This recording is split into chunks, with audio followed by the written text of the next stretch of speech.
First graders, happy Thursday. It is nice out today. I feel like I'm your weatherman if you tune in because I feel like that's the first thing I always talk about.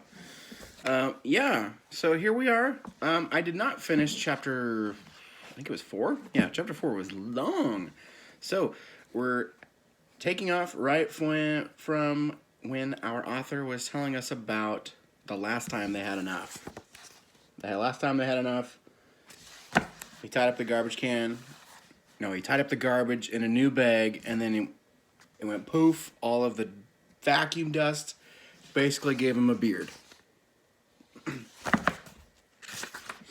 All of a sudden, I feel like taking a shower. So this time, it was Stick Dog who had enough. He looked at Karen, who was still kind of strutting around about the geniusness of her plan. Stick Dog just said, "Frankfurters don't have fur." Peter will never believe it.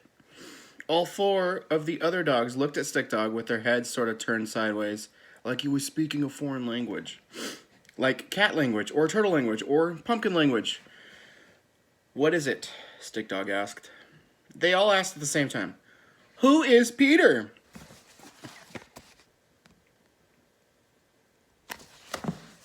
Stick Dog closed his eyes for a moment and then opened them slowly, very slowly. "Peter is the man over there with the Frankfurter cart, remember?" Then all 4 of them started nodding their heads in great energy and enthusiasm.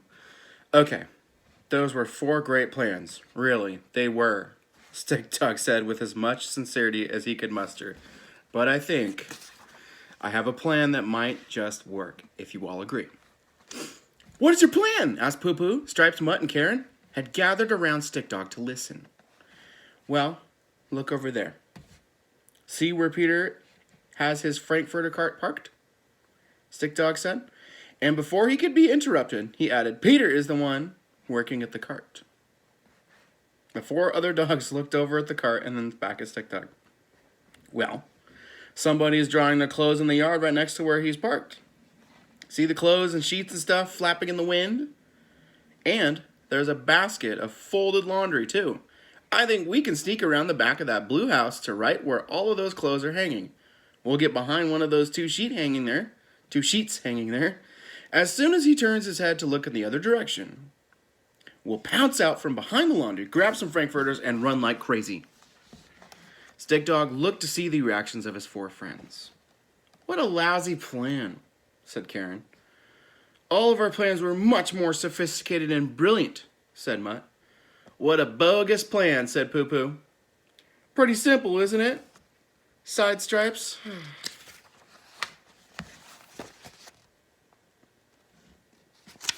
Stick Dog gathered himself together a little bit.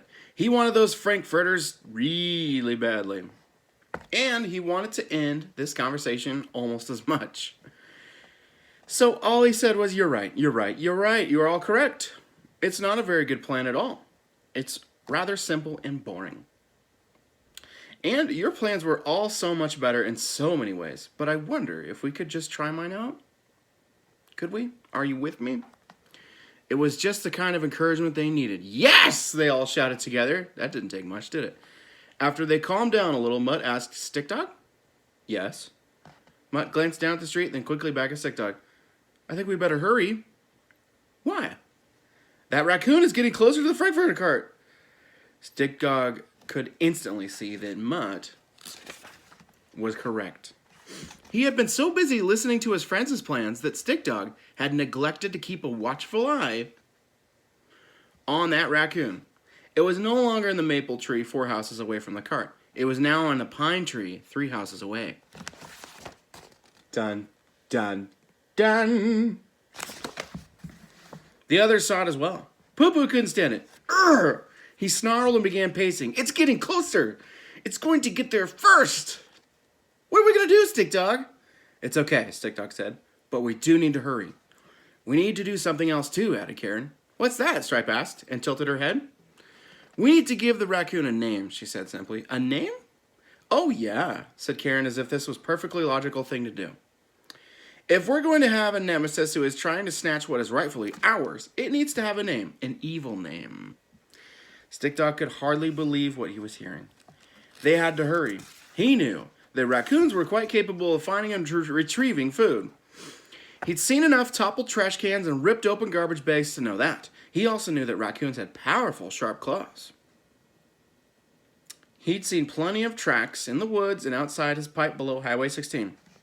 He did not want to mess with a raccoon, and he certainly did not want to get the Frankfurters before they did. I actually get raccoons in my yard in the summer.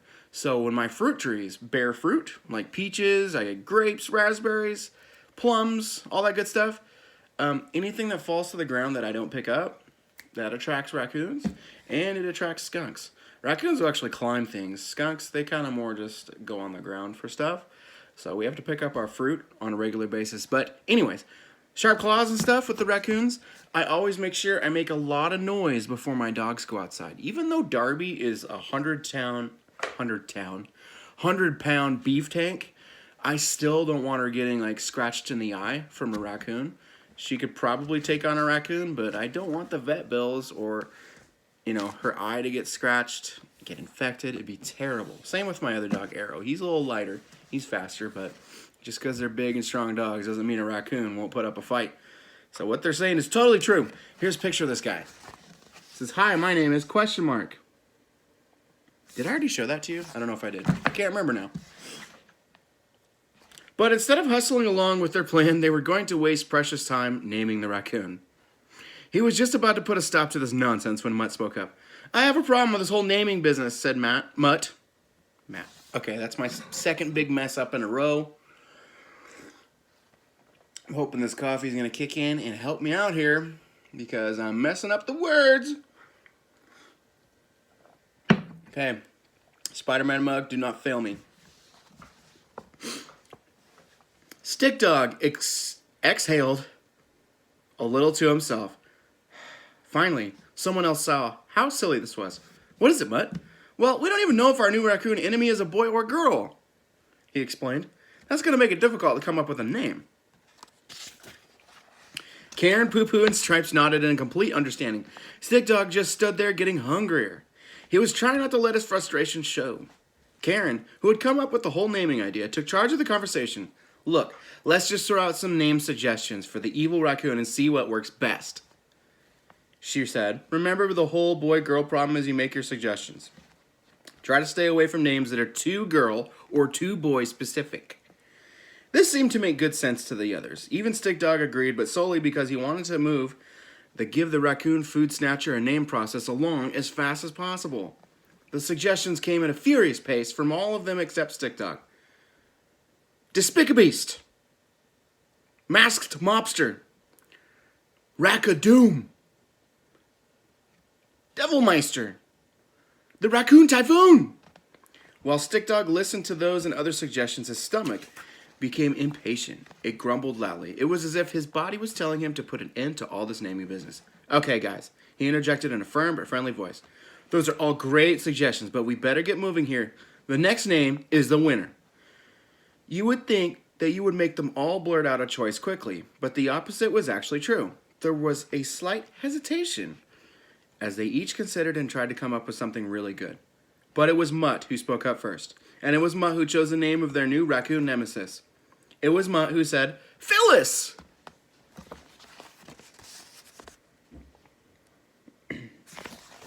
"Phyllis it is," Stick Dog said instantly. Before anyone could object, he nodded toward the house with the drying laundry in the yard. "This way, as fast as we can." As if to add a greater sense of urgency and a spirit of teamwork, Karen exclaimed, "Down with Phyllis!" And they took off.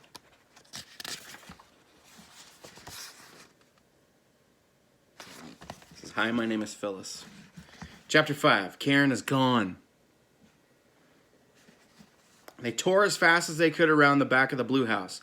When they got there, they slowed down and stalked their way to the corner so they could just see where Peter had his Frankfurter cart parked on the sidewalk.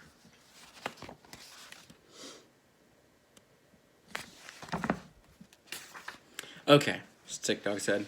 "First, we need to get closer. When he turns his head, we run behind the hanging laundry. Let's get behind one of those big white sheets. Got it?" "Got it," the other four said. "We better go one at a time. There will be less of a chance of us getting spotted that way," Stick Dog said. "Karen, since you're the smallest, you should go first." Karen raced across the green lawn, pumping her little dachshund legs as fast as she could. In a matter of seconds, she was positioned behind one of the sheets, hanging out to dry. She turned around to face the others, waved to indicate coast was clear, and then crouched down low to ensure that she was well hidden. Okay, said Stick Dog. Who wants to go next? Before anyone could answer, however, a sudden and terrible sound vibrated the house and the ground beneath their paws. It was metallic and shaky. It screeched and then smashed. Do you know what it was? It was a screen door opening and slamming shut.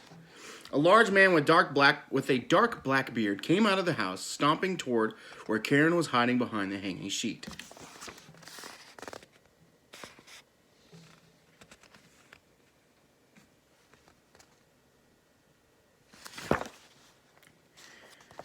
She had heard the bang and jerked her head in the direction of the sound. But behind the hanging sheet, she could not see this large impending doom. She turned to look at Mutt, Stripes, Stick Dog, and Poo Poo. While Karen could see nothing, the other dogs could see everything. They saw the large bearded man coming towards the laundry, coming closer toward Karen. They began waving their paws in the air, signaling Karen the best they could about approaching danger.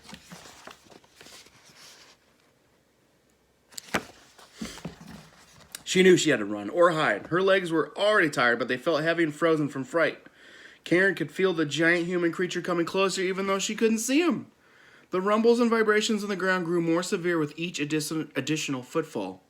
She snapped her head back toward her friends one final time before taking action. The other dogs were still waving frantically, but they knew they couldn't bark and give themselves away to the bearded beast. Karen couldn't get her legs to run, but she could hide. And hide she did. The stomping human was 3 steps away, shielded from seeing Karen only by the thin cotton sheets hanging from the clothesline. Karen leaped higher than she ever had before, at least 10 inches above the laundry basket. The human creature was 2 steps away. Karen dove nose first into the clean clothes. He was 1 step away. Karen dug and nestled herself into the bottom of the basket, wriggling beneath all the folded napkins, blue jeans, t-shirts, and underwear. The bearded man opened his fist and stretched his thick fingers wide, preparing to grab and clench. He grasped the sheet in his hand and rubbed it between his fingers. Still damp, he said to himself, and looked up at the sky. Karen knew she was safe. If the laundry was still damp on the line, this scary bearded human beast would leave the basket. He'd come back later, when everything was dry, and then fill up the basket and take it in. She could relax. They could get back to their Frankfurter plan. They could beat Phyllis the raccoon to the delicious smelling food. Karen was closer to the Frankfurter cart than before. She could smell that meaty aroma all the better now. She wiped a little drool from her mouth on a white linen napkin in the bottom of the basket. Then the basket moved. In a voice that was dark and gravelly, deep in foreboding, the human said, "Might as well take these in." With that, the basket and Karen were up in the air. The man held the basket on his hip, pivoted in place, and began his return into the house. Dun, dun, dun. I feel like there's some of you that would say that along with me, that sound. So if you did that, thank you. Halfway across the lawn, Karen stuck her head out from the back of the basket. There was a pair of boxer shorts decorated with lots of red hearts on top of her head. She stared with wide eyes at the other dogs at the corner of the house. There was panic and fear on Karen's face, and there was panic and fear on the others' faces as they watched from a distance. The screen door screeched again on its hinges as it opened. Karen ducked her head beneath the underwear again. The man stepped inside. When the screen door slammed shut, the house and the ground shook. Karen was gone.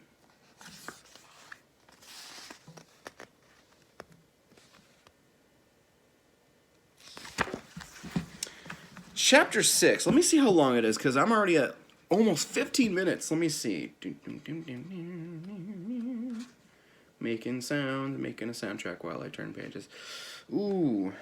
It's 16 pages. I'm afraid that'll take this video into 20 minutes. I'm going to hold off. I really want to read this chapter, but I'm going to hold off because that's a long video. Okay, first graders, tonight is our Zoom meeting. I sent out invitations yesterday to your parents in their emails. So tell them to check their email. Also, I also sent something in your parents' email saying, hey, if you haven't picked up your packets yet, for some reason, if you don't have it yet, you can go this Friday between 9 and noon. Okay? There's food pickup during that time, too, so the school will be open. You just go into the front, say, hey, need my packet for Mr. Personalized class. It'll be right in the entryway there, and you'll get it. What else?